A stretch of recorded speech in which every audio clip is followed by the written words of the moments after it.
എല്ലാ നോമ്പുകാലത്തും ഞാൻ അനുഭവിക്കുന്ന ഒരു പ്രശ്നം വെച്ചാല് ഫ്രിഡ്ജിന്റെ ഉള്ളിൽ സാധനങ്ങൾ സ്റ്റോർ ചെയ്ത് വെക്കുക.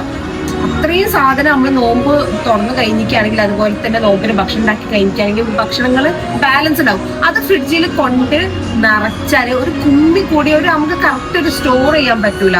അപ്പൊ അതിനുവേണ്ടി ഇപ്രാവശ്യം ഞാനൊരു സൊല്യൂഷൻ കണ്ടിട്ടുണ്ട്.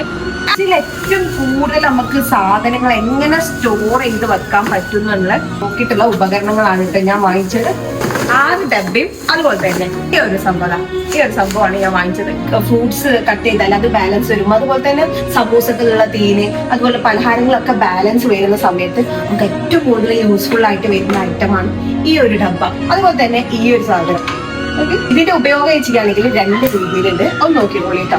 ഇത് നമുക്ക് ഇങ്ങനെ വലുതാക്കാം, സാധനങ്ങൾ ഇതിലിട്ട് വെക്കാം. ഉള്ളി ആയാലും തക്കാളി ആയാലും എക്സ്ട്രാ പെട്ടെന്ന് കിട്ടുന്ന സാധനമൊക്കെ ഇതിൽ വെക്കാം. ഇതിന്റെ കൊറിയർ ചാർജ് അടക്കം ഞാൻ 250 താഴെ കൊടുത്തിട്ടുള്ളൂ. നിങ്ങൾക്ക് ആർക്കെങ്കിലും ഈ പ്രൊഡക്റ്റ് വേണമെന്നുണ്ടെങ്കിൽ കമന്റ് ബോക്സിൽ ജസ്റ്റ് ലിങ്ക് എന്ന് ടൈപ്പ് ചെയ്താൽ ഞാൻ ഡീറ്റെയിൽസ് സെൻഡ് ചെയ്ത് തരാം കേട്ടോ.